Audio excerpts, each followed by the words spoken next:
अस्सलाम वालेकुम नाज़रीन इकराम। आज दिसंबर की 29 तारीख है, साल 2021। BS तैमूरी अपनी नई video cricket analysis and predictions के साथ हाजिर है और आज हम बात करेंगे 30 तारीख को होने वाले मैच, बिग बैश लीग के मैच, जिसमें मेलबर्न स्टार्स और पर्थ स्कॉचर्स आमने सामने होंगे। लेकिन सबसे पहले जिक्र मेरी पिछली वीडियो का 27 दिसंबर की, जिसमें मैंने प्रेडिक्ट किया था कि मेलबर्न रेनेगेड ही वाहिद टीम है जो इस वक्त पर्थ स्कॉचर्स को हरा सकती है, और वैसा ही हुआ। मुसलसल 6 मैच जीतने के बाद 7वें मैच में पर्थ स्कॉचर्स को मेलबर्न रेनेगेड ने डिफीट दे दी। बिल्कुल वैसा ही इख्तिताम एशेज़ के थर्ड टेस्ट का हुआ, जिसमें मैंने कहा था कि मैच 4 दिन के अंदर ख़त्म हो जाएगा, ऑस्ट्रेलिया आराम से जीत जाएगा। वैसा ही हुआ और मैच 3 दिन में ही ख़त्म हो गया। अब बात करते हैं कल के मैच के लिए, जो मेलबर्न स्टार्स और पर्थ स्कॉचर्स के बीच में खेला जा रहा है। सबसे पहले वेदर बेहतरीन, खुशगवार, सनी, लेकिन पिच इतनी अच्छी नहीं रहेगी बैटिंग के लिए। इस विकेट के लिए कहते हैं कि टू पेस्ड है। टू पेस का मतलब ये कि गेंद मिसबिहेव कर सकती है, कोई गेंद ऊपर नीचे भी रहेगी। वेरिएशंस करने वाले बॉलर्स को बहुत फ़ायदा मिलेगा। ये विकेट स्पिनर्स को भी मदद करेगी और ये विकेट मीडियम पेसर्स के लिए भी अच्छी साबित होगी। मेरा ख्याल है इस विकेट पे अगर कोई टीम पहले बैटिंग करके 160 या 170 रन बनाती है तो उसको डिफेंड करना आसान रहेगा और चेज़ करना ज़रा मुश्किल होगा। लेकिन T20 क्रिकेट में एक बैट्समैन की जारियाना हिटिंग अच्छा स्कोर करवा सकते हैं।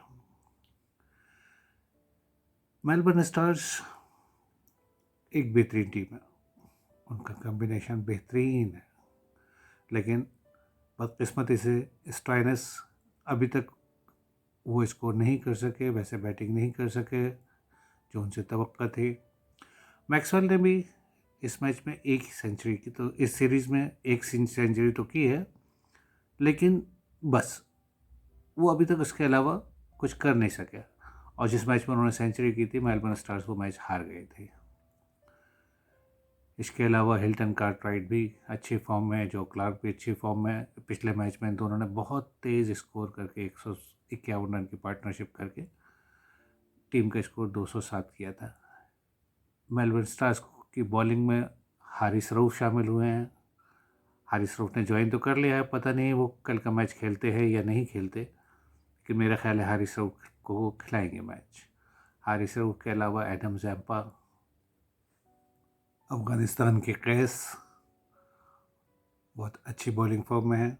और अगर विकेटनेस स्पिनर्स को ज़रा सा भी सपोर्ट किया तो मेलबर्न स्टार्स के दोनों बॉलर्स अच्छी परफॉर्मेंस देंगे।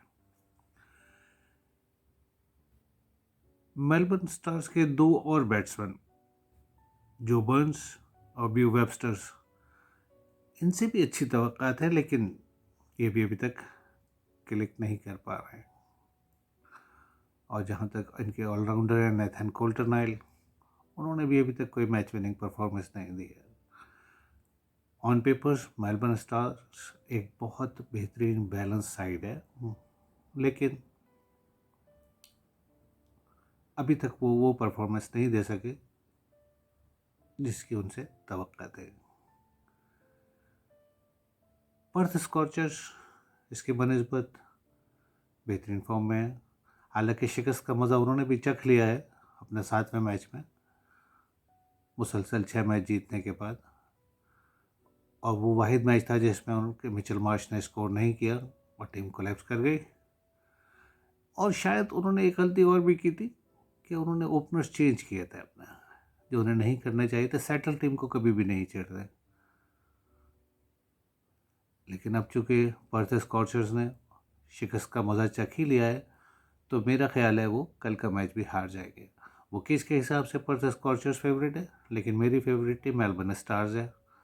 और मुझे यकीन है कि ये मेलबर्न स्टार्स का होम ग्राउंड भी है ये, मुझे यकीन है कि वो अपने क्राउड को मायूस नहीं करेंगे। तो देखते हैं कल क्या होता है।